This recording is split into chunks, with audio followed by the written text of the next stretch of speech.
robbing brushes. Another pint. Where's your money? Well, I... 2 chimneys. Poster, would you deny drink to a dying man? A man should spend his money on food for his family. Mrs. Scoggins, would you come over here? I want to show you a new piece of material.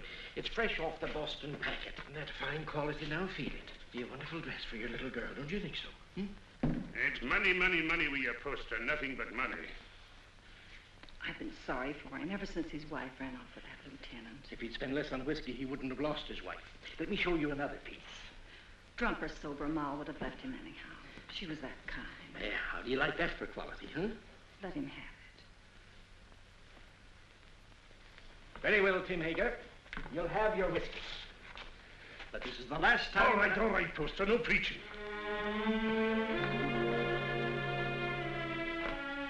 It's his little girl I feel sorry for.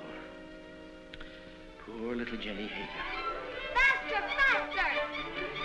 Can't you swim any faster?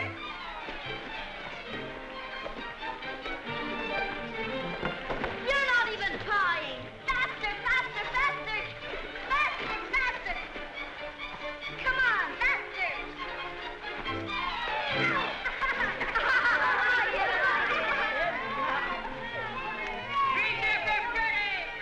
Jenny Hager, you made me lose! You always blame it on something. I hate losers.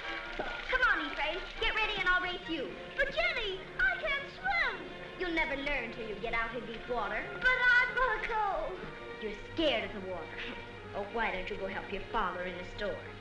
Measure out coffee and count wormy apples. You're no good down here. Go on, Ephraim. You can't swim till you try. Go ahead, Ephraim. He'll drown. I'm scared. Let's pull him out. No. No. He's scared to death. Then he'll drown. Who cares? What's all that racket about? Judge Saladine! The judge went for it. Poor Ephraim. Poor Ephraim. I'll sit. Come on, Buck. Hey, what's going on here? Good gracious. It's Ephraim Poster. What's he doing in the river? He can't swim, can he? What happened to him? Those awful boys pushed him in. Poor Ephraim. Poor. Nearly murder, that's what it is. If it hadn't been for you, Jenny, he'd have drowned. You all right, Ephraim? The boys didn't do it.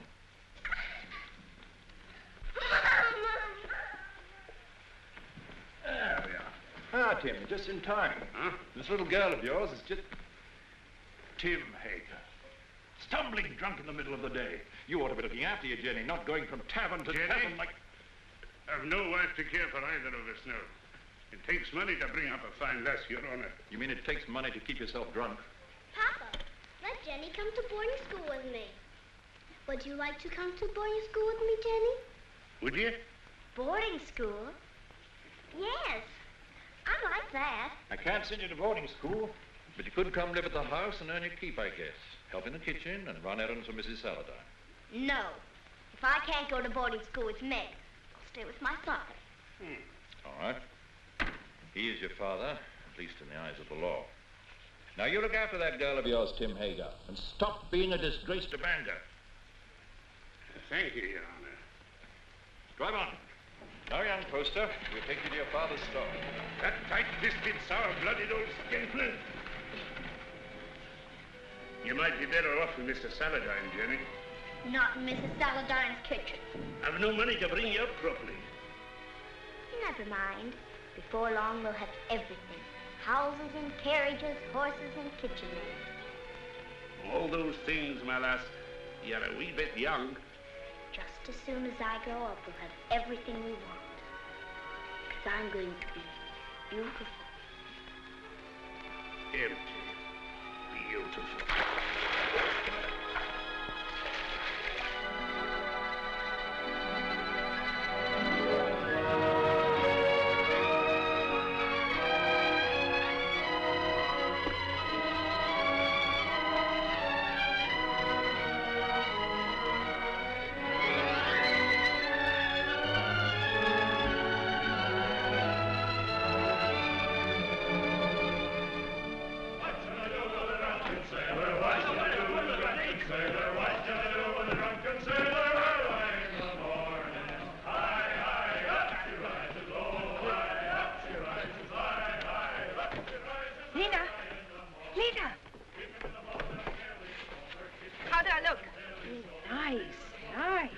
Enough ribbon? Not for me, but the real ladies have different ideas. Oh, get some more color in your cheeks. And bite your lips whenever no one's looking. Men love red lips. Let's go down and meet the packet. Why should I? The sailors will all come up here anyway. Oh, but the best ones get picked off down at the dock. Listen, honey, with your looks, you don't have to worry. Why, you can get the youngest and the best-looking men on the river. I don't want the youngest. I want the richest. Jenny, that's a recipe for trouble. Don't worry about me. I can handle trouble. I know you can.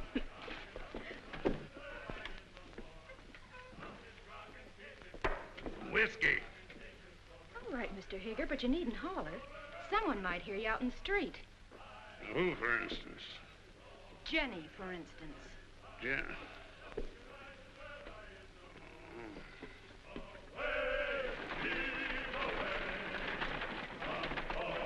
Put some life into those men. Come on.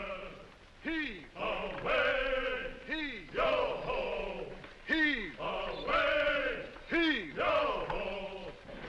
Well, Jenny, come down to see the cargo? It's exciting. We get used to it after a time. I suppose I import more stuff than any other man in the state of Maine. How many vessels do you think I own, counting the lumber barges? 56. Who told you? Somebody? Here, have some tea. Got a handkerchief? Oh, I don't need one. Take a good handful of it there. It's a present.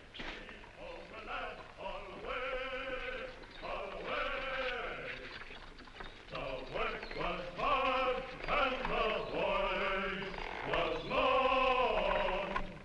The seas were high and the gales were strong. So heave ho, my lad, come all away together. The sails are set, our work is done. Yo-ho! I thought I heard the skipper say, "Leave her, Johnny, leave her. Tomorrow you'll get your pay." It's time. Most people think it's easy to get to be a rich man. And believe me, it's hard. Why, when I first came to this town over 30 years ago, with nothing but a peddler's pack on my back, I... Hey, you! You! Get away from that girl! Hey, you! Wait!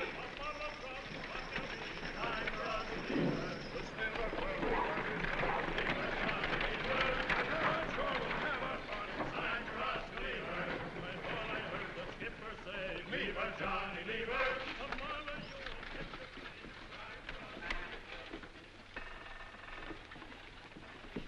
Well, I was just saying to myself, I bet my good old friend Tim Hager is sitting right this very minute in the Purple Whale and wouldn't mind passing the time of day with me. Lena, What do you want? a glass of whiskey for Mr. Hager. Sure. Go on, Tim, drink up. The next one's on me. You'll not tell Jenny? No, of course not. I promise her not to touch it. You're Jenny. You know, she's getting so she wants to boss everything and everybody. She's grown too beautiful for her own good.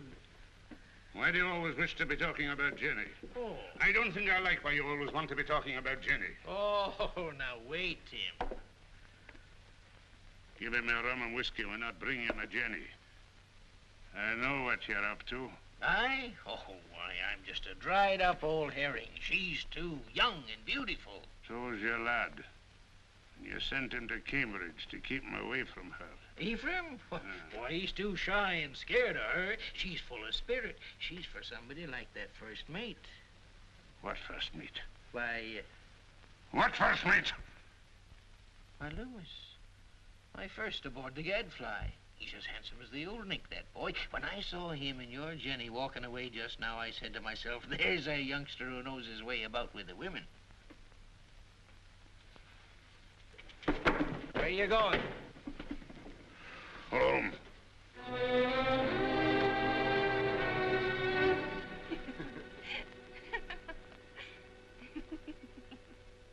Good night. Oh, once I loved a pretty girl that I called Jenny mine.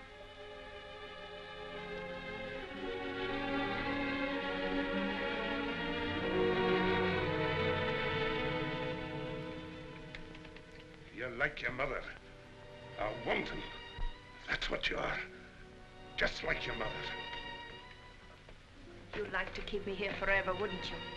Well, you couldn't hold Mother and you won't hold me. Aye, but I will, Jenny. No. This isn't the life I was born for. Men like me. And it's the men who have the money in this world. When a proper man comes along. You take him walking in the dark and kill him, most likely. I know you don't want any man ever to look at me. But they do. You lead them on, Jenny. It's so easy for you to turn a man's head. Not with you at my elbow all the time. There have been dozens of proper men ready to take me out of this trap. But will you ever let me go?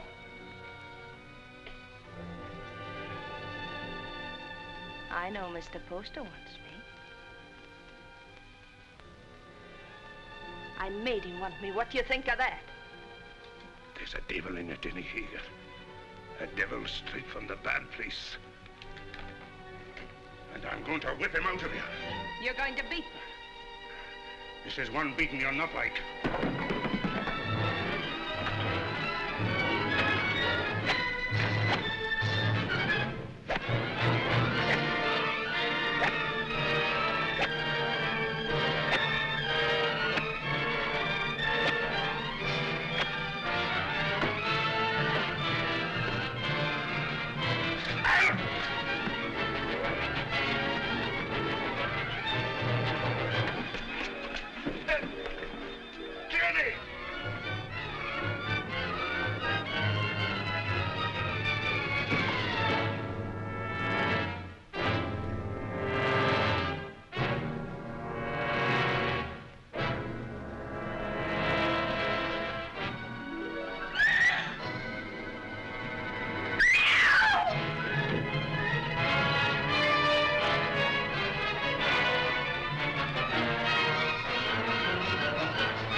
Don't let him in.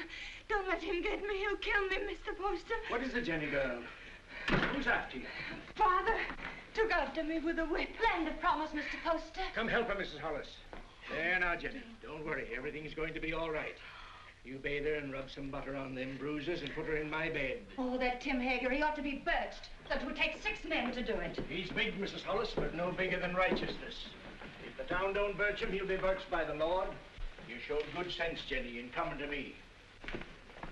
I'll do this. You stay outside. Oh, there now. If you keep on crying, your face will be all swole up tomorrow. And that's no way for a pretty face to be. He held me with one hand so that I couldn't move. And then he beat me until I thought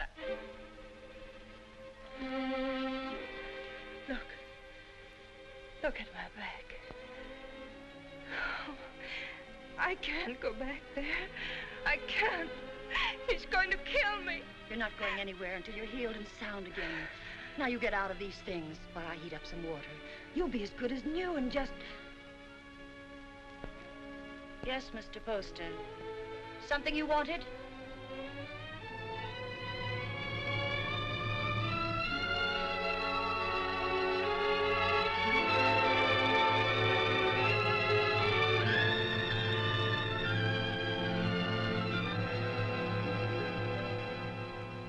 Drove her out into the night like a dog that wouldn't obey.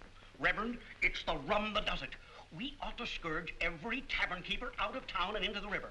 If I had my way... We ought to be deciding about the girl, Deacon Adams. There's been enough scourging for one night. One thing is decided. The girl mustn't go back to her father. No. Someone must take her in. I would, only my daughter Mary doesn't like the poor girl.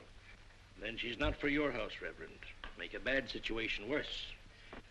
I guess we could use her to clean and maybe help in the kitchen. But a young girl eats like a man. It's more than victuals, Deacon Adams. Your wife has all the understanding in her heart that a man could ask. But Jenny's of marriageable age. Yes, that's bad. And yet we can't turn her loose on the town's charity. She needs a home. Well, yours is fairly empty. Oh, no. Leave me out of it. It wouldn't be suitable for me to take her into my house. I have no wife. You have a housekeeper, a very respectable woman. But she might leave me, and I not able to get another. We'd have a scandal in the town. Aye. No. Marriage is the only answer. And the answer to that is a younger man. What about your son Ephraim? They used to be so much together. Oh, he's a schoolboy, frittering away his time at college. She needs a responsible man. Well, there must be someone. A pretty girl always has a lot of friends. What good are friends? Most of them no older than her. It's our duty to find her a good home, an honorable name, regardless of the man's age. And it should be somebody with money. And by that description, Mr. Poster, you've named yourself. Oh, no. She turned first of all to you, Isaiah. Besides, I know you're not a man to thrust a suffering lamb back into the wilderness. Maybe she won't have me. She'll marry you, Isaiah. She's a sensible girl. And in the meantime... Mary? Mary. Bring me one of your dresses. Anything, only not too expensive. I'd be good to you, Jenny, if you married me. Like a father. A good father. And he ought to know how with a son your age. You can go back to sleep now, Mrs. Hollis. You've done all you can for tonight. I'll make up Mr. Ephraim's bed for you, Mr. Poster. It ain't as warm there, but you'll be comfortable. Your father couldn't come after you, Jenny, if you married Mr. Poster. You'd be free. An intelligent girl thinks of the future when she chooses a husband. I could marry you to each other right now, Jenny. And you'd be a rich woman. It's for you to decide.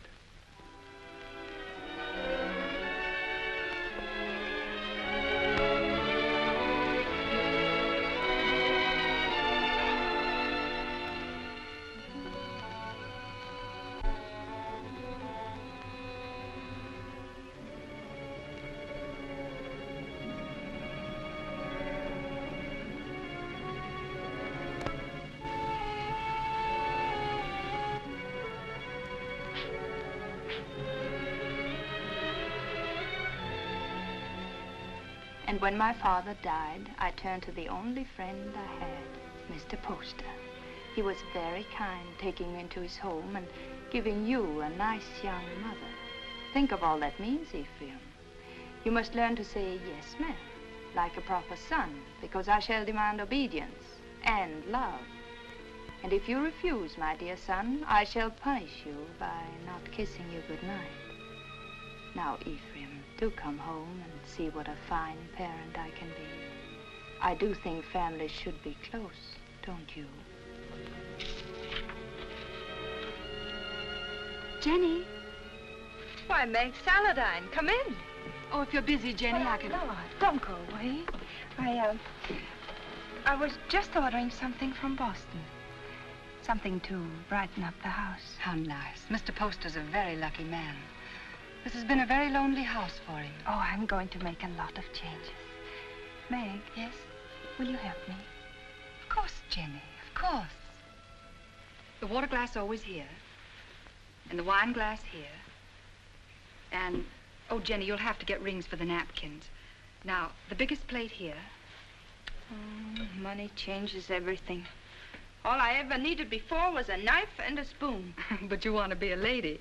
Give dinner parties and entertain your husband's friends. I'm sure Cleopatra never bothered about napkin rings. She didn't live in Bangor. Oh, that wouldn't have stopped her. Wasn't by knowing how to set a table that Cleopatra got along. Oh, Jenny. Every time I say something true about men and women, you say Jenny. Why does a proper lady have to be embarrassed about plain talk? It isn't honest, and it makes old maids. Doesn't anyone here care about church? Judge Saladine and Mr. Poster are waiting outside, and I'm in the ladies' choir. Didn't apply to me, that remark about old maids. I've already met my very special gentleman. He's not anyone in Bangor. His name's John Everett. He's a woods boss for your husband. He's a very educated man. Is he young? A little older than I am. Good looking? He's beautiful.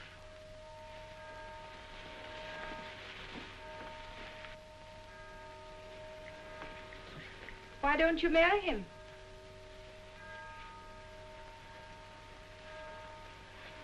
He won't. He has no money. Oh, that's nonsense. Does he love you? Yes. And you love him? Then make him marry you. Oh, Jenny, I wish I knew how. He's not like the others. He thinks things out. I'd know how.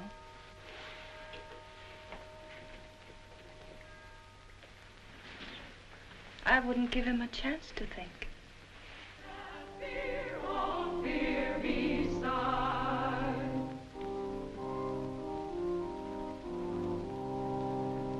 Not what we wish, but what we want. Oh, let thy grace supply the good of Jenny Hager. Jenny Poster.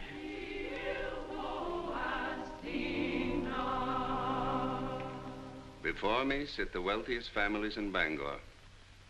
I've seen them before in the privacy of their homes and in their offices.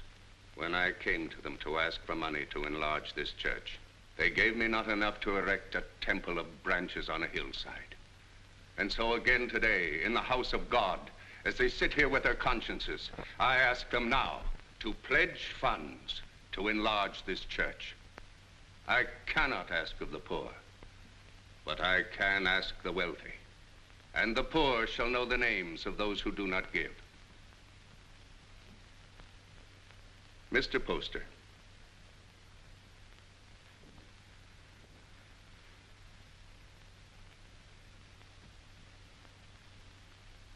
Judge Saladine.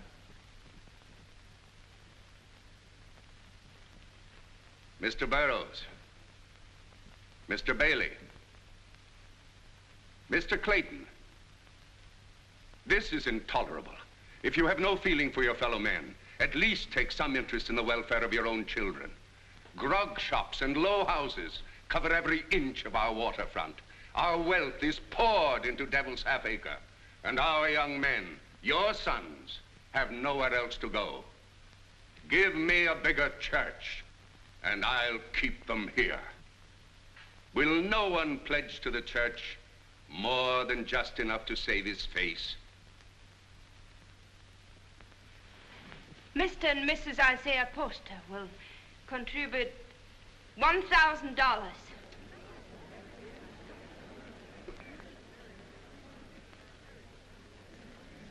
If the men of Bangor won't give to the church, the women will. Mr. and Mrs. Partridge pledge $500.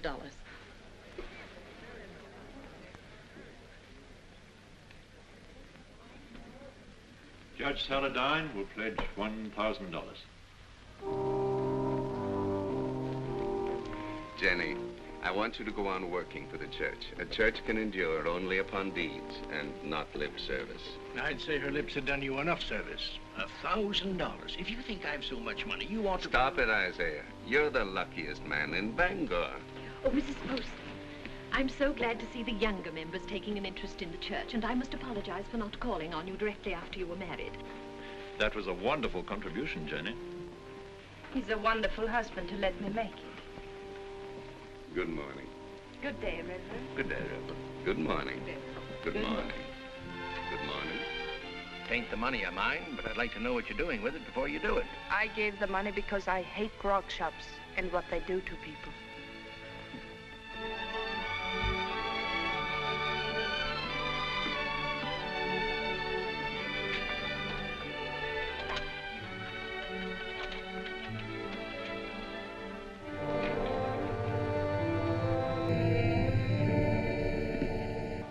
Are you, Father? Hello, Mother. My name's still Jenny.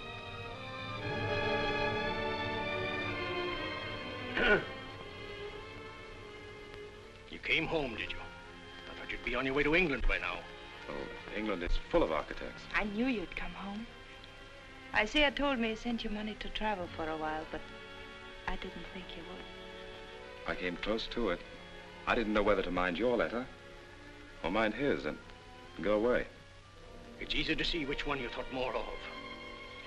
Now, why do we stand here? Let's go in around.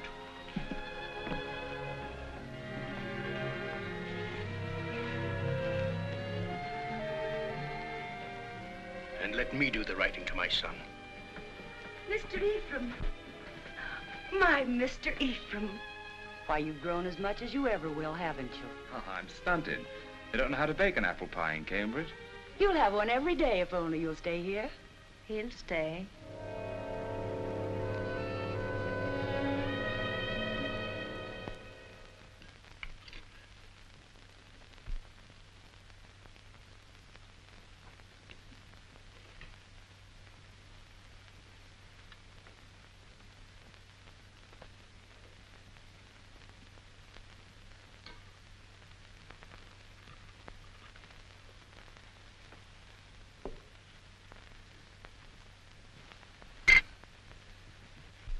You'll find little to keep you in Bangor, Ephraim. After your fine ways in Cambridge, you'll be hard to please in this town. I thought I'd come home and go to work, sir. Work? Yes. What's your time worth to anybody? What did you ever do but waste it? It wasn't wasted. He's an architect. And a good one, too. How do you know? The same way you know he ain't. You heed my advice and you'll go someplace more suitable to a gentleman. Bangor's a boom town. Loud, rough, growing faster than law and order. Takes a strong, stubborn man to make his way here. We need gentlemen, too. For what? To tell you the kind of bonnets and doodads the Boston ladies are wearing? Yes. A young man of fashion would be very popular in Bangor.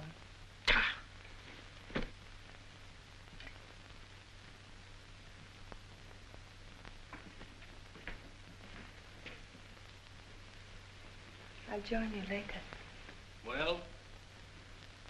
Yes, Father. But you said yourself that Bangor was a boom town. Fortunes are made every day. Rich people will want fine houses. No fool in this town would waste his money on you. You heed what I said in my letter. Travel a bit. What makes you so angry with me? All I did was to come home. I get angry at you because of your ways. You think I don't know how you've been spending my money. Hard drink and easy women. I know your kind. Isaiah, you shouldn't upset your father. I'm sorry. All right, Father, I'll go away. If you really want me to. I don't think he does. You want your son to live at home, don't you, Isaiah?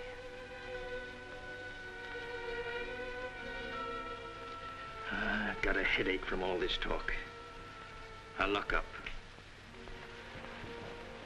It's time we all got some sleep.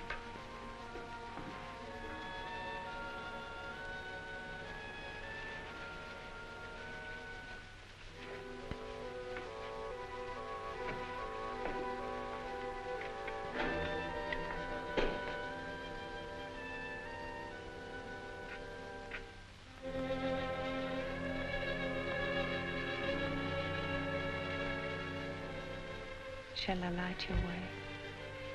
Thank you.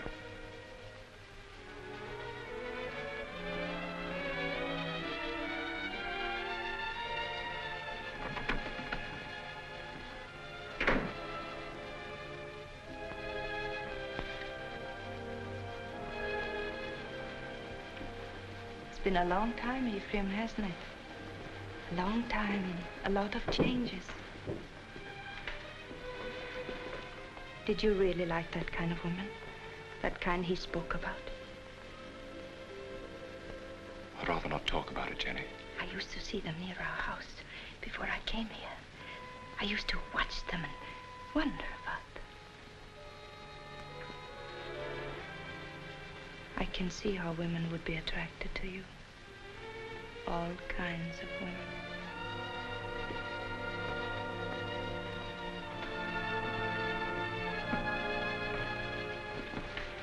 Good night, Ephraim.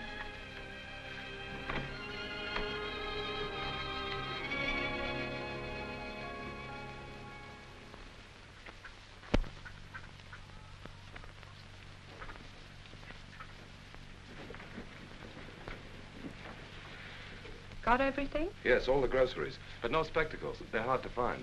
I'll tell Dr. Mason to bring you a pair when he comes by tomorrow. All right? Oh, please, not Dr. Mason. He's a very good doctor, but he won't wait for his money. You're not to worry about money. Your husband worked for mine for a long time, and if Mr. Poster wants to send you a doctor and a pair of spectacles, it's his privilege. Mr. Poster? I'll be by in a few days, and in the meantime, if you need anything, send one of your children. Thank you.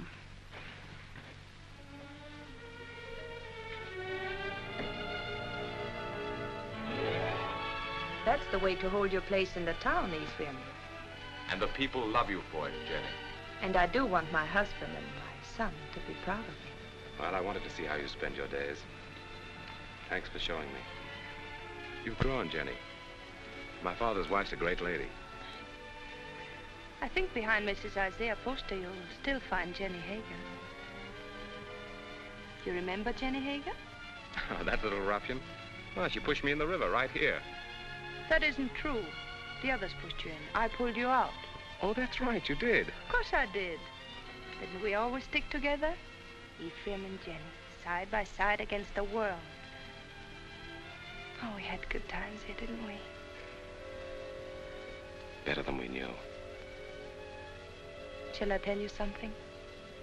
I always think of this as our place, yours and mine. This is where we first thought we were in love. Silly, wasn't it? This is where you came to tell me your father was going to send you off to college. Yeah. And I said it was because of me. And I said he'd never separate us by sending me away. Oh, Jenny, the things I said. Of course, if you'd been home the night I came to your house, I would have been married to you now. Let's go on.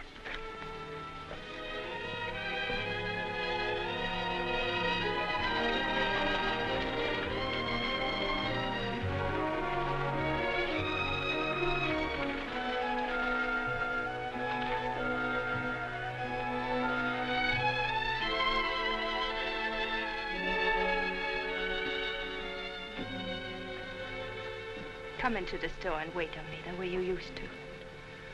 Another time, Jenny. I want to go up and talk to Father.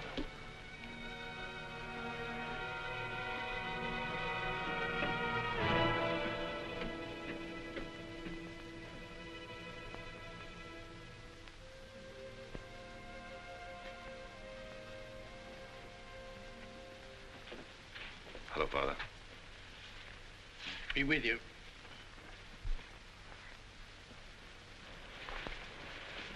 What you been doing all day? Oh, I was driving Jenny around. Mighty popular in Bangor, isn't she? She does a lot of good. Spends a lot of money, you mean? If you really minded, you could put a stop to it. You're very happy with her, aren't you? Yes. Father, I'm going to take your advice. Bangor's no place for me.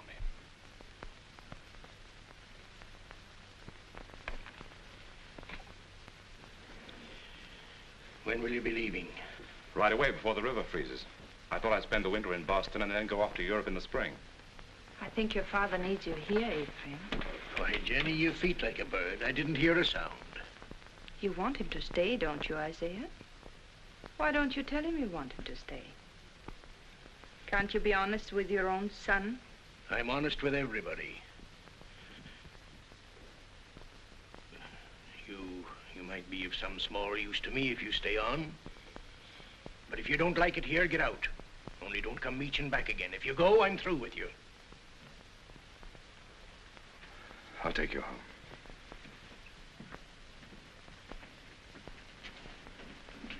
Don't work too hard, Isaiah.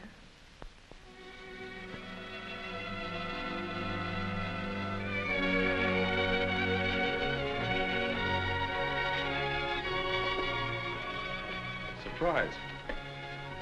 When Bangor's Lady of Mercy goes out to deliver her packages, her sleigh should fit the season. That's a confession you've been thinking of me. Of course I think of you.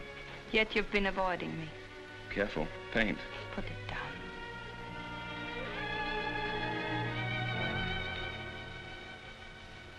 You leave the house early and you come home late. You never walk into a room where I am unless someone else is there. Why? Jenny, we shouldn't be standing out here like this. We might just as well be out on Main Street. Anyone could pass by. They wouldn't think anything wrong of it. You wouldn't. If you weren't thinking of me as you do. Jenny, you're married to my father. And his son loves me. He's been so good to both of us. His son has always loved me. I should have gone away. But you couldn't. Because you love me. Yes, yes, I've loved you since before I knew the meaning of the word. The day I came home, the time you kissed me. The moment I said I'd stay here, I've loved you and loved you and loved you. Jenny! Jenny!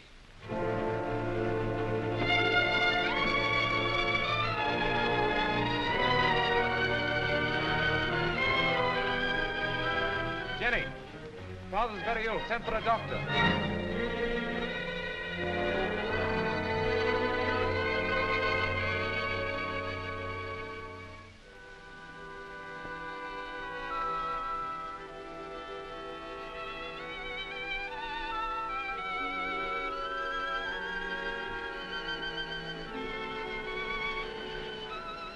Jenny.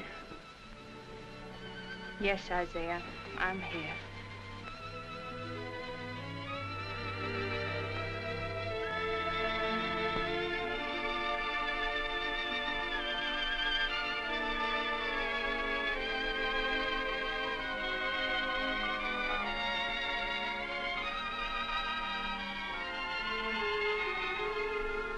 You keep this up and you'll fall in your tracks. Go to bed, child. Get some rest. No, I'm strong. Stronger than you think. I'll be all right.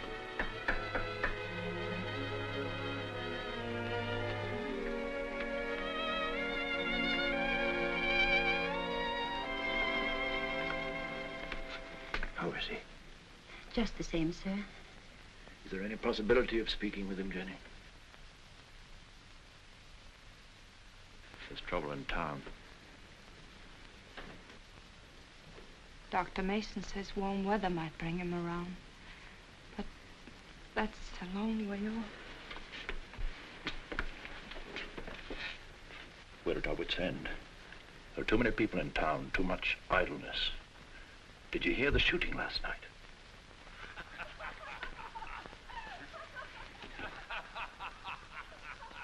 That's the sort of thing we're up against.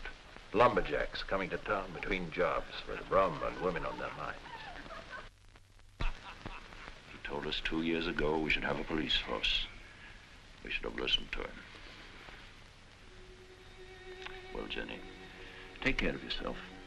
Meg sends you on love.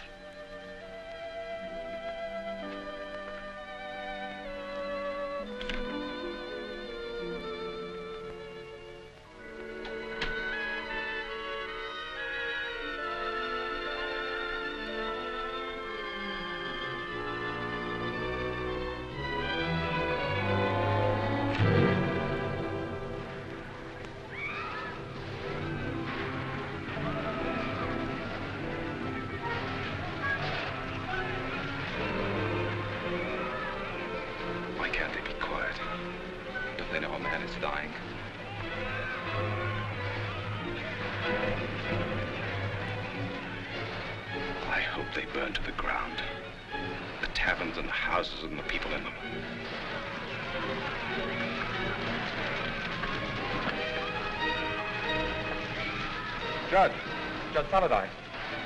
There you are. Ephraim, I want you to ride to your father's number 3 camp. Tell him we're having a rout, that we need every man down here to keep order till the militia come in. I can't leave the house. That Tempest girl stole a lumberjack's wallet. And the drunken fools are firing every tavern in Devil's Half Acre. I can't go now. Didn't Dr. Mason tell you about Father? Your father's only one man, Ephraim. We're trying to save the life of the town itself. What do I care about the town? Maybe it needs a good fire to clean it up. He'll go. I'll stay with your father, Ephraim. Hurry, Ephraim. We need those men.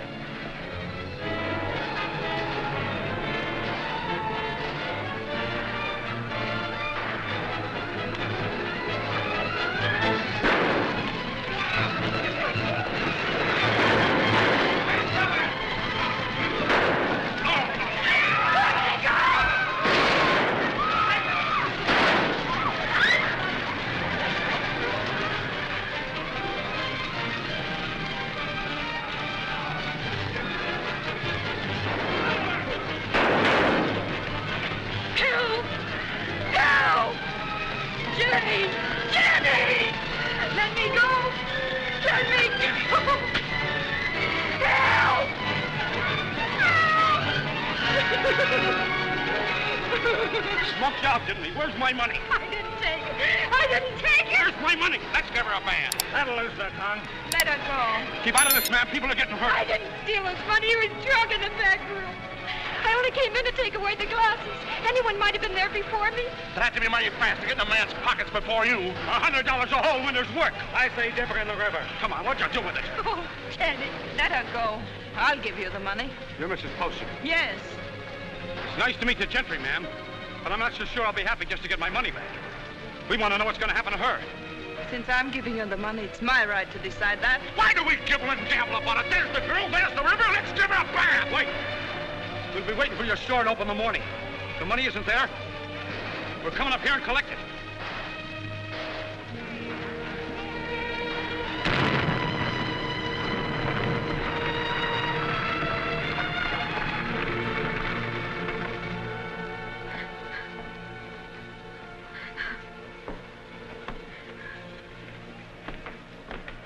They're crazy with drink, Jenny.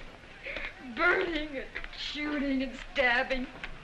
I didn't take that money. Why, the town's so full of thieves and pickpockets, it could have been anyone. They were going to tar and feather me. I hid upstairs under the rafters. They burned the place to the ground.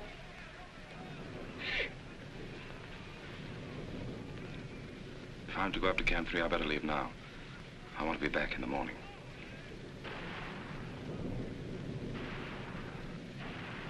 Oh, Jenny, what am I going to do now? I no place to live, no place to go.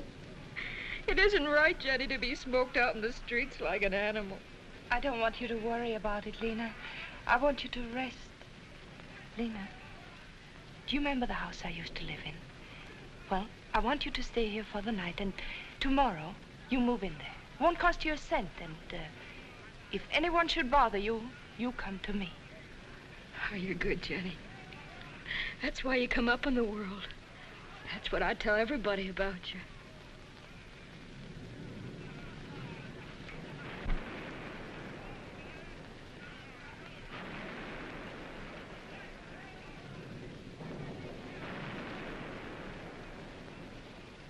Jenny, you're wonderful.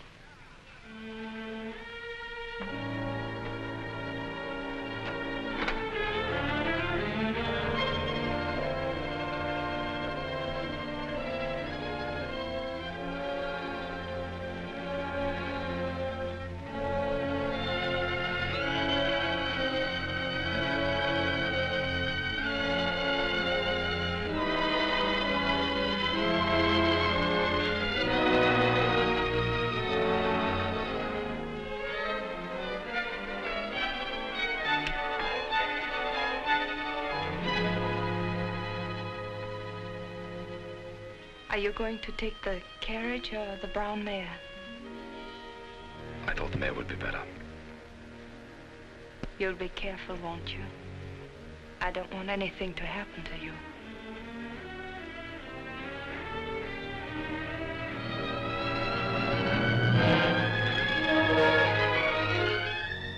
Mrs. Poster? Oh, Mrs. Poster?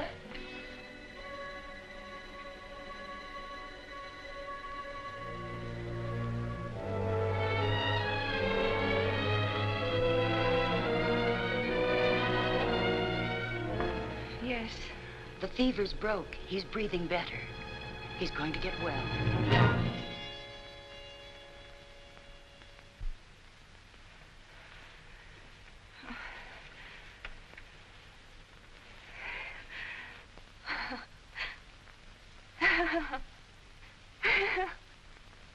Jenny, my poor child. You've been so brave. But you mustn't break down now. You mustn't.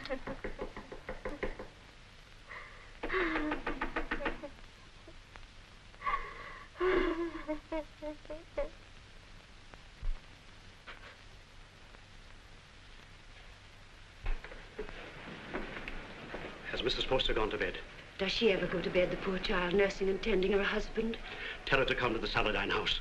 The girl will need her. What's the matter? Judge Saladine got into the fight. Hurt? Dead. Ask Mrs. Poster to come with us. It needs a woman to tell the girl. Mrs. Poster's been under a great strain. She's gone through enough. You better get someone else. Wait.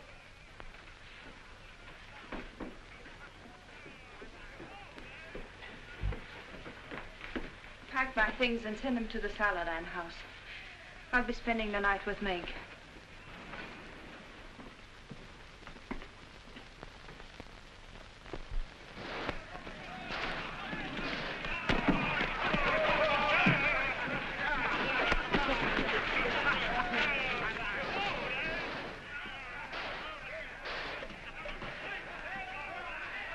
What's the matter? You squeamish?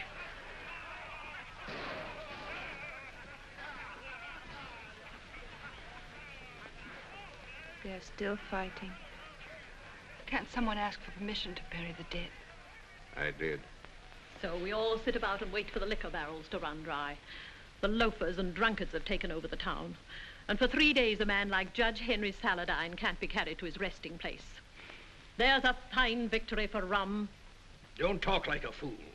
When those woodsmen come in from the timber, they want some excitement after the winter's work. You take away their pleasures, they'll go to work in another part of the country. Which only proves that we've got to have a police force, some sort of city government, that's all. You've been too tolerant a man, Isaiah Poster. Too interested in lining your pocket. When my lumberjacks come down from the hills, they'll patrol the town till we get him decently harried. Why don't you lie down for a while? You worried about me, Jenny? But you'd found out what kind of a tough old tamer I married.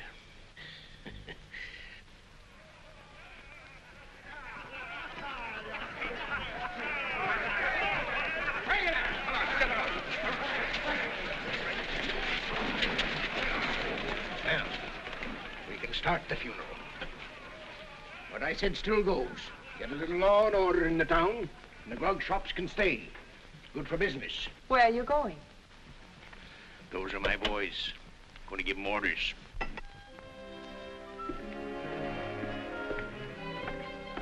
Look. Oh, I say, are you hurt? You all right, Mr. Poster? Yes. Now, John, I want you to take some of your men ahead of the funeral procession, put some alongside and some at the rear. Keep it all as quiet as you can. A funeral should seem peaceful. Jenny, this is John Everett, my wife. You're Mrs. Poster? She sure is. How do you do? John. I thought I heard your voice. Meg, Darling, I'm glad you're here. it's terrible about your father. I hated your being alone when it happened. I pretended to myself that you were with me. It gave me strength. But if we don't have the funeral soon, I'm afraid I'm going to break down. Reverend, we can start now. I'll tell the others. There'll be no more trouble. Now John's here. Meg, you'll come to our house this evening. You'll be with us, won't you? Thank you.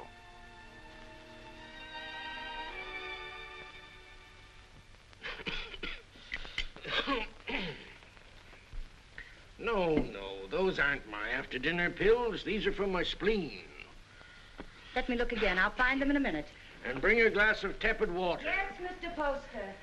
Shall we go into the parlor? No, Jenny, leave them alone. You know how young folks are. John has to go back to the camp in the morning. Go back?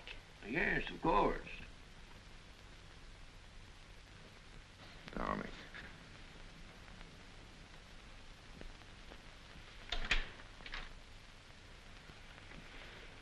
Our lovebirds have closed the door. The pills, Mr. Poster, and the tepid water. Thank you. Huh? Why must you send him back when he's the only man who can keep order? Because I need him up at the camp. He's a woods boss, not a policeman. Of course, if your business means more to you than the safety of your home and family. Jenny, he's got to get that timber cut. That's all there's to it. I'm sorry we were so long, Jenny. I thought you and Mr. Poster would come in. I wanted you to be alone. Surely you can stay in Bangor a few days. I'd like to. She needs you. Well, I'm afraid I'll have to be away for a little while. She won't be alone. I'll take care of her. Till you come back. Well, thank you. That's very good of you. I don't want your father to trade these for whiskey. They're for you and your sisters. Mother said to say thank you and God bless you. think you ought to go around to the kitchen and thank Mrs. Hollis. After all, she feeds the chickens. And there's room in the basket for a slice of pie. Would you like a ride in my carriage, Jacob? I can drop you off on the way home. As soon as I get the pie.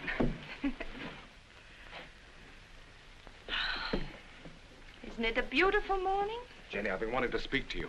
You have? What about? Well, not here. Let's walk down to the river. Oh, but not now, Ephraim. I've so many things to do. Jenny, why isn't it possible for me to have a minute alone with you?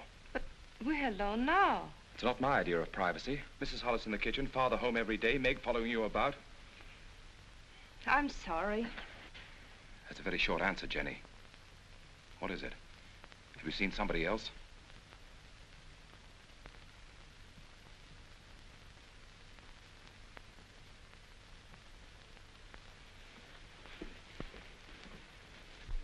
They stole nearly 10,000 feet of first-run pine. Where? Upper Big Bend. And there's not a trace of who did it. Mr. Poster, unless you get the law to step in, there won't be a choice tree left in that whole section. Law. I own that land, and I'll make my own laws. I've got to make a trip up to the hill countries. Timber pirates. I want you to come with me. Me? It's time you saw what pine on the stump looks like. It's my business, and you ought to learn it. Come along, I'll get you something to eat. Thank you, sir.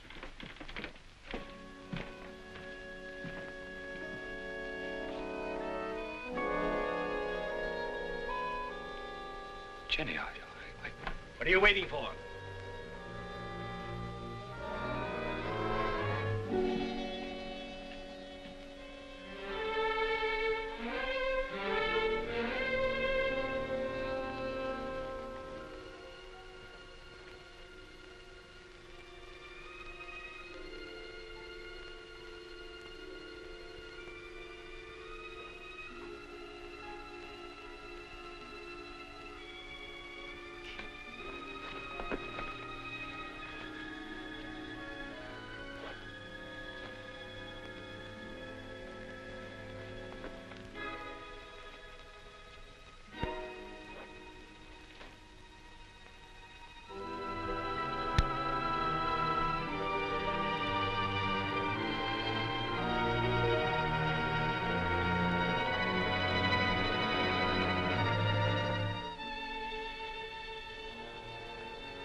I can't see why he insists on my going.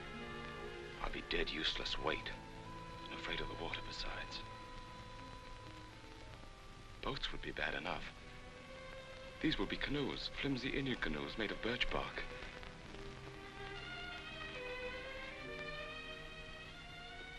Jenny, I can't admit to him that I'm frightened. Tell him not to take me along or not to go at all.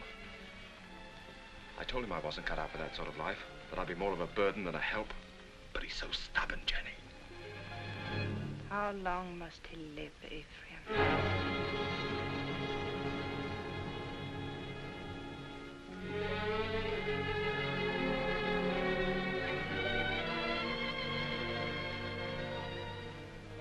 How long must he live between us? Jenny, don't talk like that. I want you to do something for us. But you're afraid. I could promise you so many things, and yet you're afraid. He's my father. As long as he's alive. Why does everything frighten you? You're going to make me very angry. And if I get angry and go on wanting you the way I do, I might tell him what happened between us. Nothing has happened between us. No. But which of us will he believe? Jenny, you couldn't. You know what that would do. He lived a full and useful life. It would be a pity to see him die. But a greater pity to see his life ruined. With a lie. We've been living a lie, Ephraim, and I want to be done with it. I want you to return alone.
Yeah, to think you'd never get here.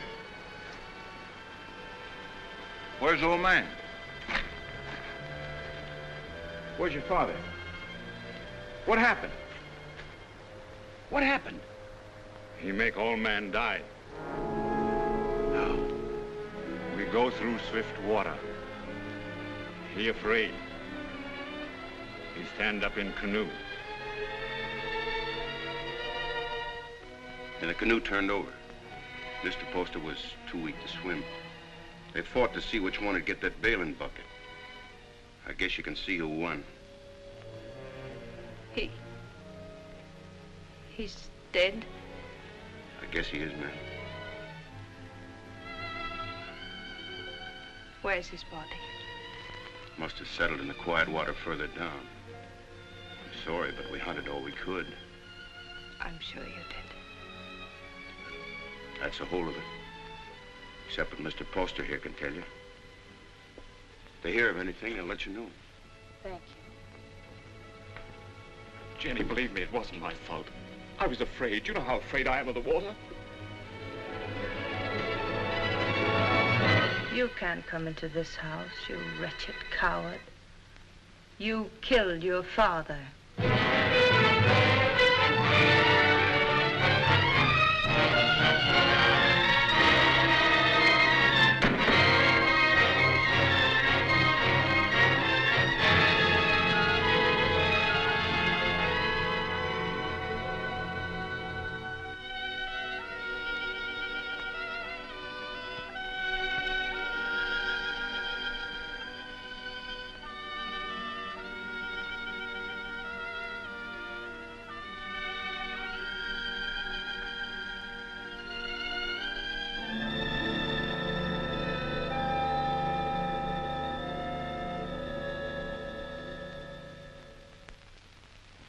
My husband was a fine businessman, but it never occurred to him to provide for the handling of his fortune after his passing.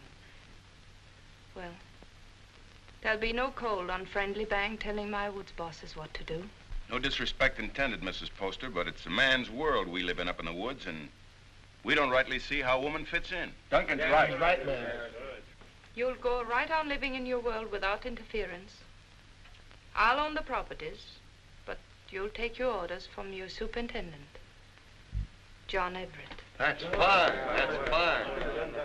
That's a great honor, Mrs. Poster, but My husband would have selected you, so I'll do it in his place. Thank you for helping me, gentlemen. This will be the first time I ever worked for a woman. Go down in there.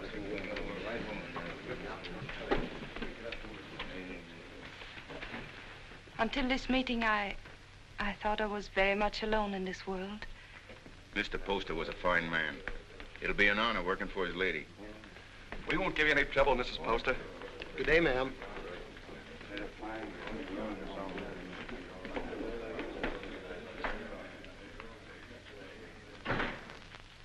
this is a wonderful thing you've done for me, Mrs. Poster. Have you any objections to working for a woman? Well, that depends on the woman. It'll be like managing a kingdom. Mr. Poster used to think of whole townships as other men think of acres. It really is a kingdom he built up. It's too bad. Too bad there's no heir to take the throne. Yes. Poor Ephraim. I never gave him a chance to explain. I accused him without proof. What more could you need? They saw him do it. I didn't. And I know he loved his father. You've got to stop brooding over it, Mrs. Poster. You'll only harm yourself, and it won't help Ephraim. I saw him on the street last week. He was drunk.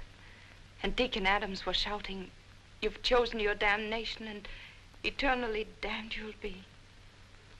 There wasn't anything you could do to save him. You're very tired, Mrs. Poster. I won't be after today. I've placed my troubles on your shoulders. Please carry them well for me.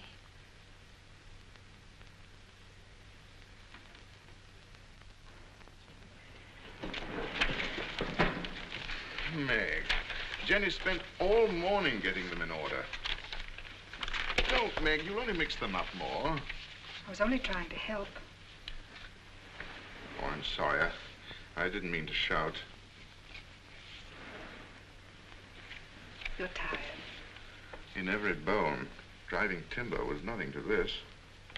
You might as well have remained in the woods for all we see of each other. I'm doing my best, Meg, but the work takes up all of my time. I know. I wasn't criticizing.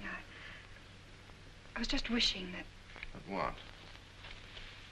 John, Yes? I'm lonesome. John? I'll see you tonight. For dinner? That's a promise. Meg, I haven't seen him for days. Food for a hard-working man. Ah, that's nice. And a cup of tea for both of us. You'll have some, Meg, won't you?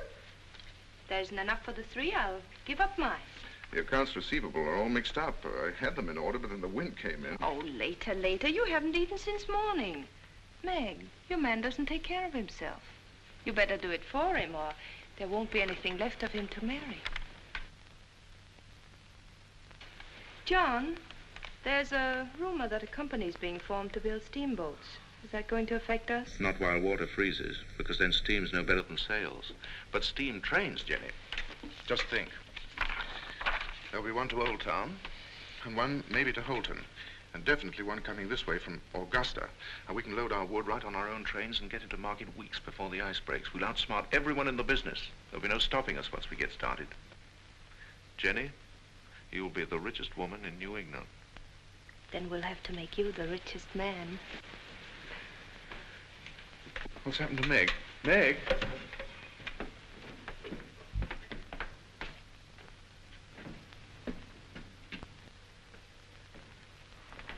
I ought to be kicked all the way up and down Main Street for the way I treat her.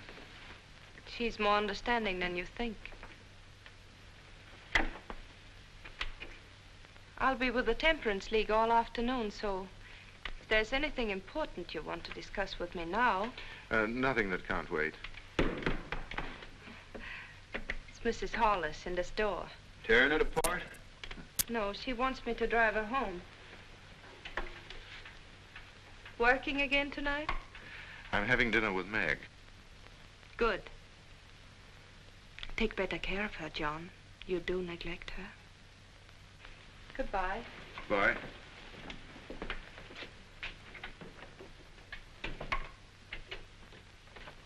Camp 3.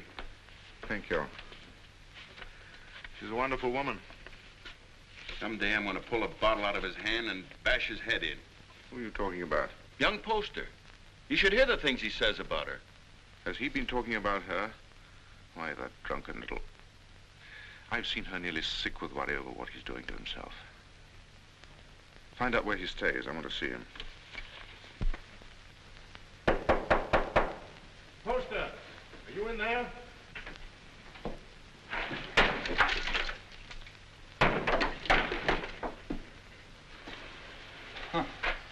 I must be making trouble. Much more than you're worth. I'm worth very little. What happens to me now? You beat me up yourself or some of the boys outside? Come in. Drinks for everybody. No one out there. We're alone. That's much better. No witnesses. I had witnesses when I killed my father. That made her very angry. When did you last eat? I have my food. How do you like your new job, huh? I like it. She hasn't got you hooked already, has she? You'll kill yourself drinking all this stuff without any food inside you. Come on, let's get something to eat. You're doing me out of my dinner. She doesn't know I'm here, and she didn't tell me anything. That's a lie. No one does anything unless she's back of it. I knew what was going to happen. I was afraid of her. I wanted to leave. She didn't have to worry about that. I wasn't man enough to run away. You in love with her? I happen to be engaged to someone else. What difference does that make? Jenny was married to my father. She told me one night she'd marry me if he died. You don't believe a word I say, do you? You're like everybody. No one will believe me. Go on talking. The night before we were due to start, she made love to me till I was nearly crazy. You don't believe that either, but it's the truth. I've always been scared of the water. Even when I was a little boy. Jenny knew that. I was scared in the canoe on the trip, and I couldn't eat or sleep anyway from thinking of her. I only remember being in the water with a bailing bucket holding me up, and somebody grabbed for it. I beat him off till he sank and drowned. I didn't know who he was.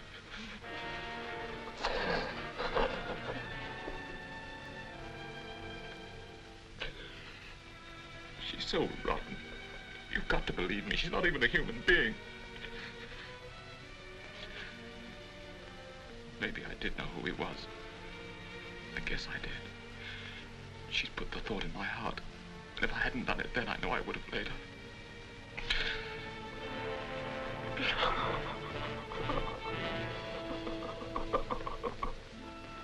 I don't know what you're talking about. You didn't make him love you? But of course I did. He was my husband's son. I wanted him to love me. That isn't what he meant. Was he sober when he told you that? Jenny, don't you think I know when a man is lying? Before he talks very much more, you better prove that you had nothing to do with him. Prove? To whom? To the town. The town? Is that what you want? Come back with me to his shack. I want you to face him. Now. But...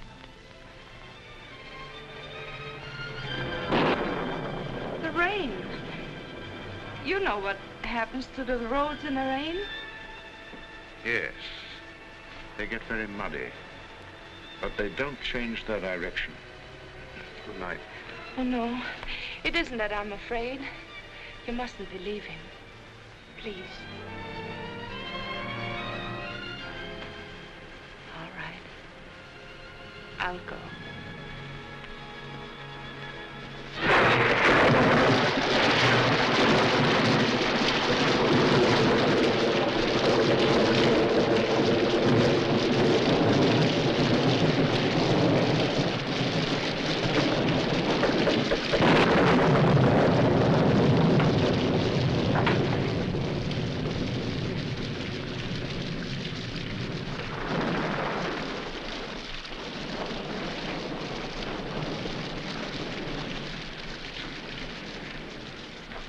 Has gone far in this rain. We'll wait for him. I'll put the horses in the shed if you'll light the way.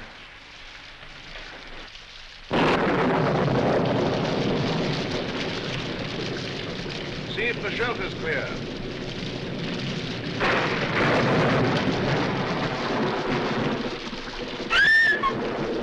What's the matter, Jenny?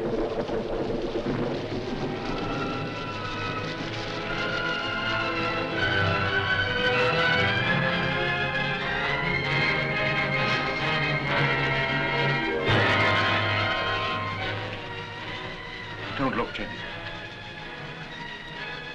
I did that. I drove him out. Jenny.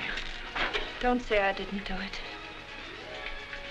If I would have said one word to defend him, others would have listened. I killed him. Didn't I? Jenny, please.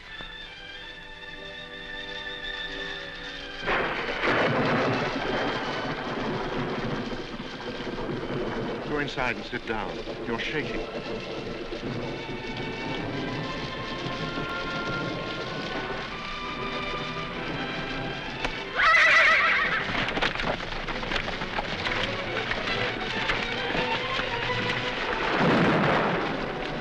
What was it? What happened? They were frightened.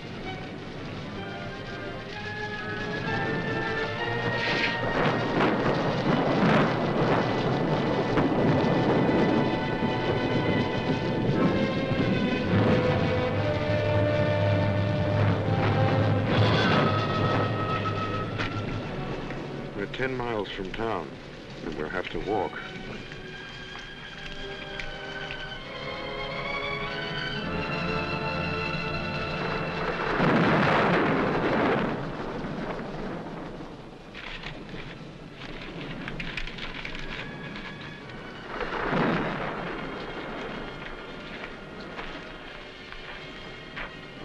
I can't understand how Ephraim could have done a thing like that.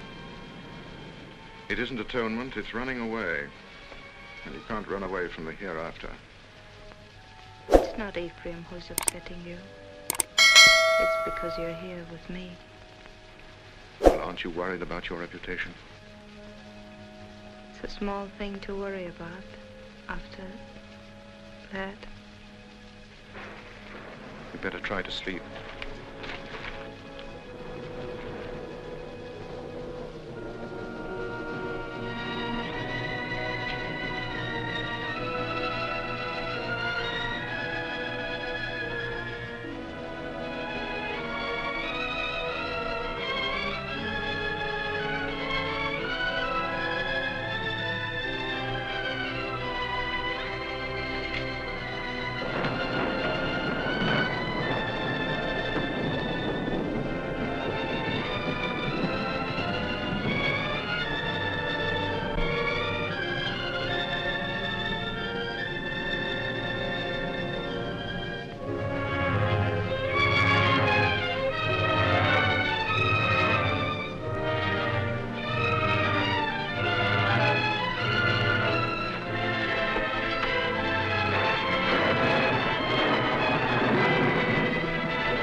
They were about 2 miles down the road, standing under a tree and waiting for me.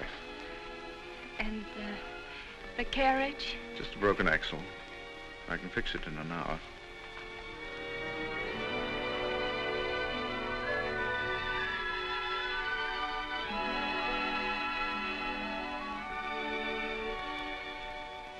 Jenny, what about Meg?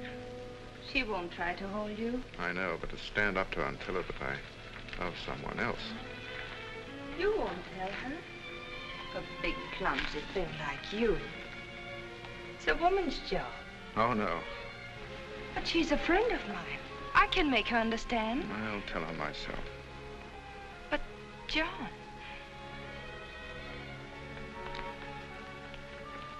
I'll tell her myself, Jenny.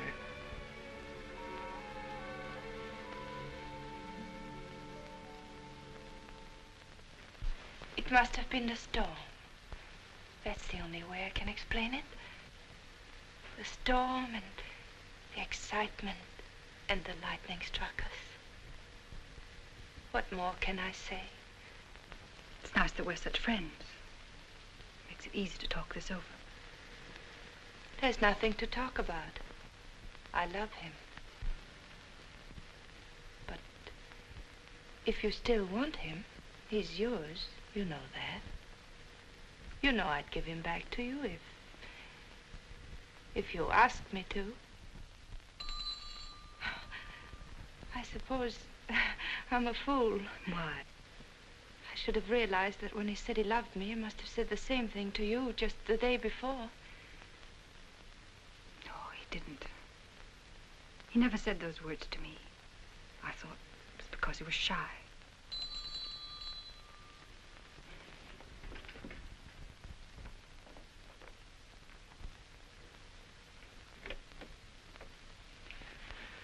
Hello, Meg. Come in. I just wanted to explain why I didn't come to dinner last night. Right after you left the office, Alex Duncan came in.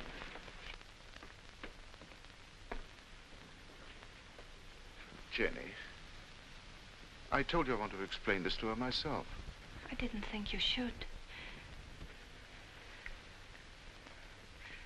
I'll be waiting for you outside.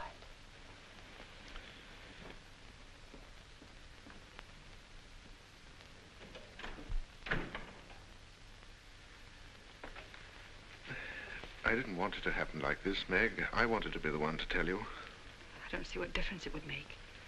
It's the same story, isn't it? I suppose so. When will you be married? Right away? In Bangor? I don't know. Jenny will take care of the details. I saw this happening a long time ago. There was nothing I could do about it. She's waiting for you.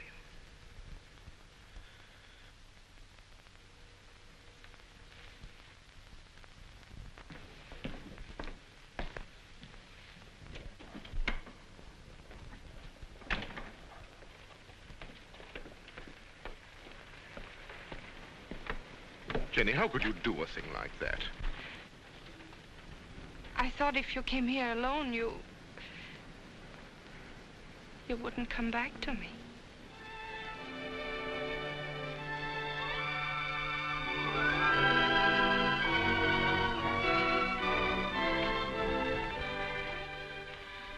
My dear son, I wanted to be with you this Christmas, to see you again, and to meet your wife. But all your brothers are bringing their families here, so I can only send you this ring in my place. It was given to me by your grandmother to be passed on to the wife of my eldest son, and I know Jenny will care enough about it to do the same. Will you? What if we only have daughters? We'll have sons. I have made up my mind. What else does your mother say? Well, she talks about my brothers and how deep the snow is, and then she says, "A Merry Christmas to you both, my dears. The Lord bless you, Jenny, and make you fruitful. My arms ache for John's first boy." Your mother must be a wonderful woman. I hope that someday you'll say I'm just like her. Well, that won't be easy. Mother had 9 sons. What a lot of boys running about the house. Must have been very uncomfortable for her. Oh, she loved it. She would have been... No reason why this should happen to you. No reason why it should happen to any woman. Quite often, nature seems to fumble, Mrs. Everett, and doesn't make a person complete. We can't even hope in a year or 2 or ever. Not in my opinion. Of course, you're free to consult with another doctor. I can give you the name of a very fine one in Boston, and I know of another in Philadelphia. I believe you. You mustn't decide, my dear, that the future's altogether dark and empty. You can adopt a child, you know. It should give some release to your normal womanly emotions. I want a child of my own. You won't talk to my husband, will you? I'll tell him myself when I think it's the right time. Of course. You see, he wants children. He's very fond of them.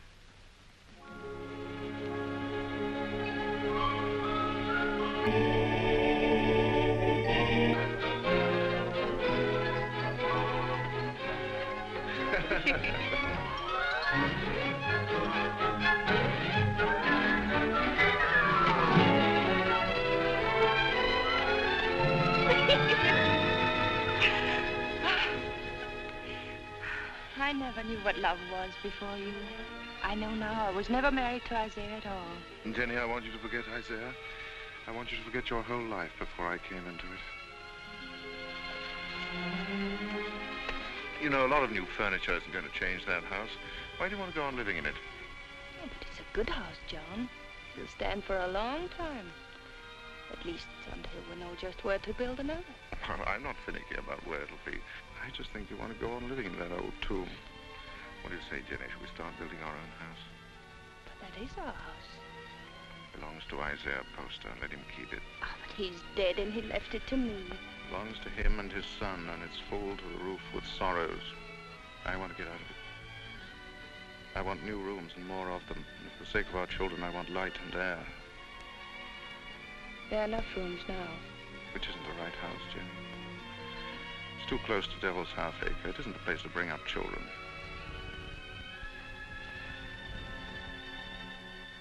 There won't be any children. Nonsense. Is it? Ask Dr. Bailey. He'll tell you.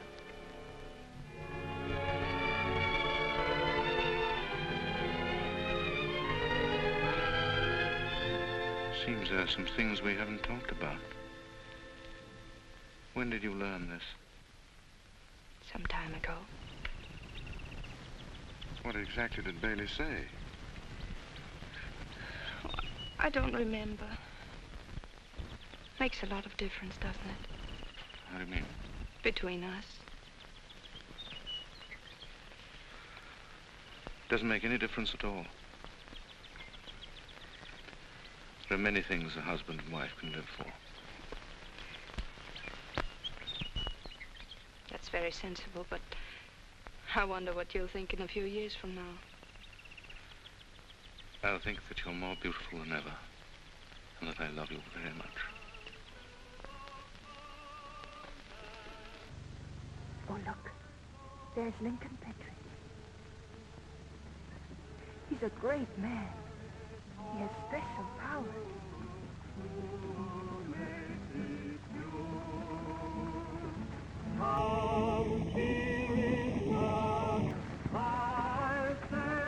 The darkness so great that you thought your sin was hidden.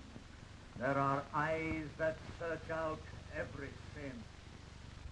There is a tongue that will accuse you on the judgment day. There is a hand that is terrible in its strength. What is so beautiful as a pure woman? What is so vile as an evil one? The good women of Bangor, such loud amens and nodding of heads, because I spend my fury upon her, and not on you. How terror! How sweet are the ladies of Sodom and Gomorrah. Secrets are among you. Who is named Vanity? And who is Lust? What woman has put away a husband? Which of you has taken a man from her sister? This is your sister. Come forward and sit with her and be counted. You cannot hide behind your beauty. Your beauty has made you evil, and evil destroys itself. Your soul will become naked. The truth will be revealed. Confess now, while there is yet time. You can never escape. There will be no sons to mourn for you. No daughters to weep for you. Evil does not propagate itself. It withers in its own fire and is consumed.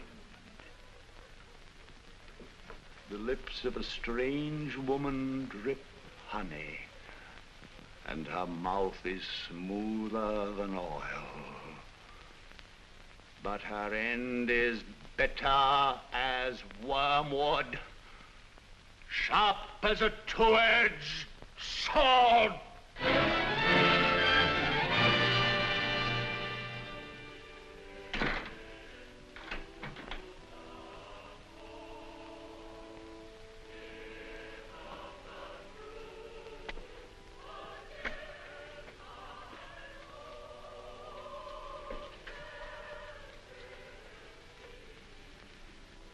What's the matter, Jenny? I want light. It's so dark. Why do you go to those meetings? It's not like ordinary church going. You come home exhausted and afraid. He was talking to me. Straight to me. Darling, what is it? The pit he talks about isn't down below, it's up here. I don't know why I listen to him. He tries to trap people. Tries to make them admit things that aren't true. He's not any better than the people he talks about. No, he's right. The town is becoming a sinkhole. That horrible man. To say to me what he did. He wasn't talking to you. He was talking to people like Lena. Jenny, I've come to a decision. We're going to put Lena out of your house. No. I don't care what she meant to you when you were a child. I'm talking about what she is now. I don't want you to be connected with her. Why not? In what way is she different from us? Except that she's more honest. She goes out of your house tomorrow. I don't want her sins on your hands. You good, righteous man. You hypocrite. Telling others what they must and must not do while you live in this house with me. Do you know what went on in this room before Ephraim killed his father? Jenny. Do you remember the things he said about me? You said he was drunk and afraid. Of course he was afraid. We're all afraid. There's hell opening under our feet. Jenny. This is where he sat. Sit down, John, and I'll show you how I made him kill his father. Sit down and I'll kiss you the way I kissed him. Why do you look at me like that? Why do you pretend everything he told you was true and you knew it? You knew it!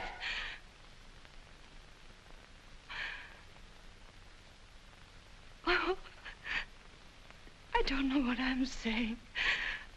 Oh, I'm sorry. I'm sorry.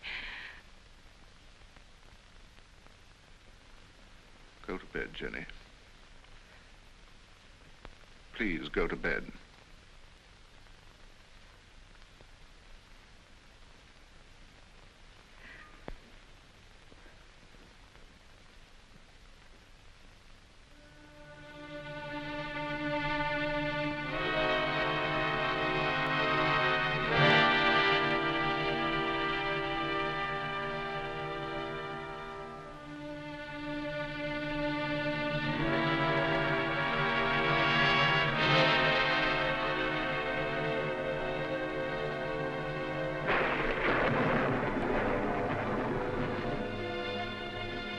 John, is Mrs. Hollis back from church?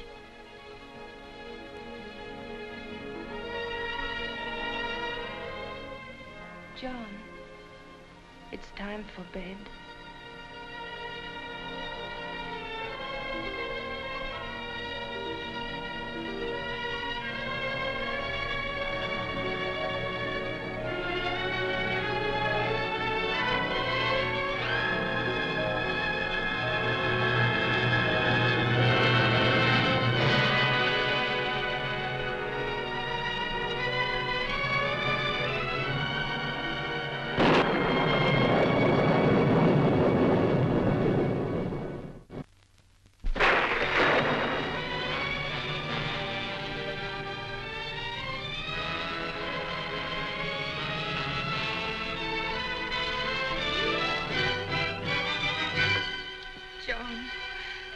Forget what I said. You know I couldn't have done it. I never believed it. I tried not to believe it. Because you love me. You still do. Yes. Darling, don't be unhappy. We know each other now, and that's good. There'll be no more misunderstandings, no more quarrels. Oh, darling, there'll be just the two of us. No, there won't. There'll be three. There'll always be Ephraim.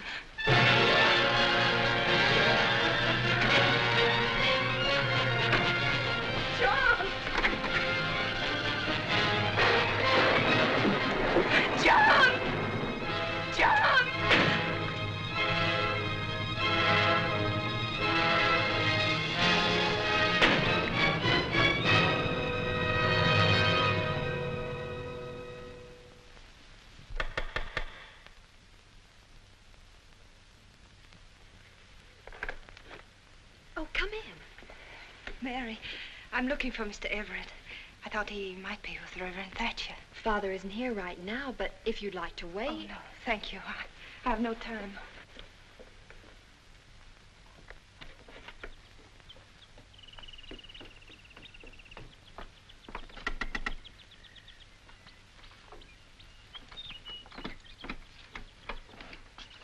Good morning.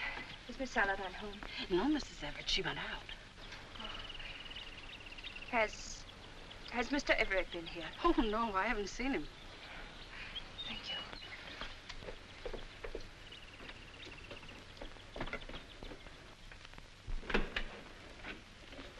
Oh, I thought it was Mr. Everett.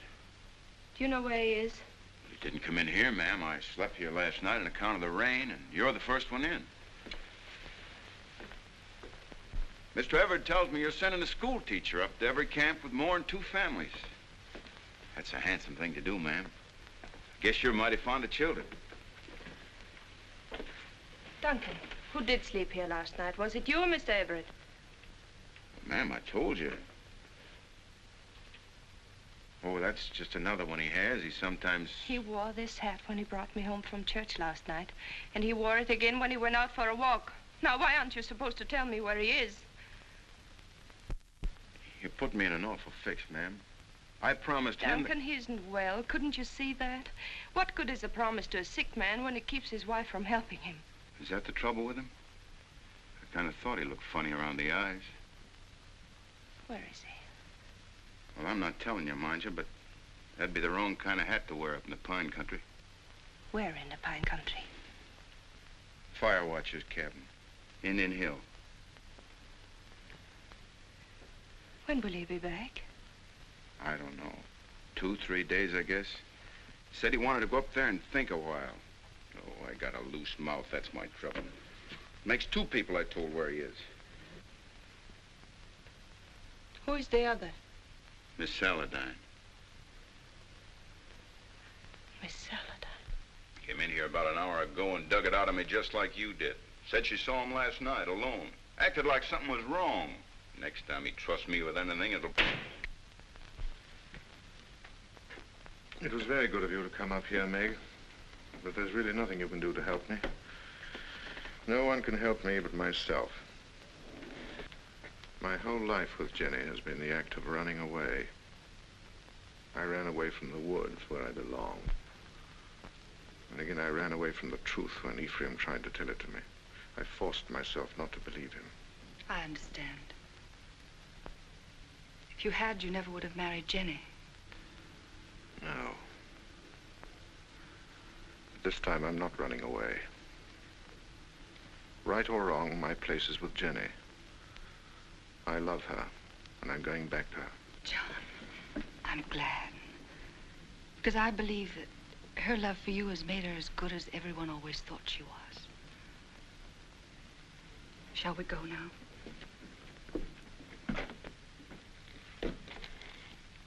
Jenny will be anxious.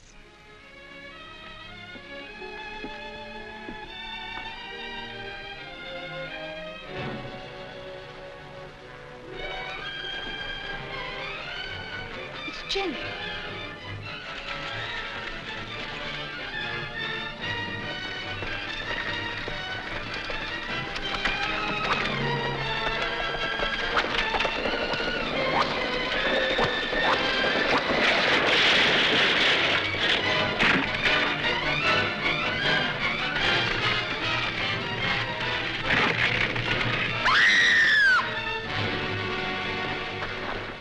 Jenny.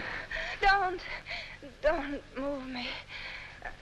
John. Don't talk now. Meg, hurry up and get a doctor. Camp 3. I saw you with Meg, and... I know. I tried to hurt you. I wanted to hurt you. Don't, Jenny. Lie still. You don't know how I loved you so much. I'm afraid. Oh, John, where will they bury me? Jenny, don't talk about dying. Don't let them bury me with Poster. Or Ephraim, don't let them. Jenny, you're going to be all right. There'll be a doctor along and we'll take you home. I know. They'll bury me with Ephraim.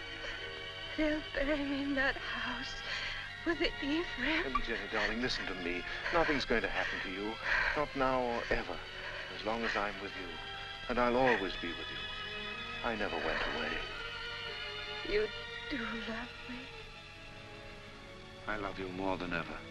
I wanted so many things. I wanted the whole world. But it was really only you. Jenny. Jenny.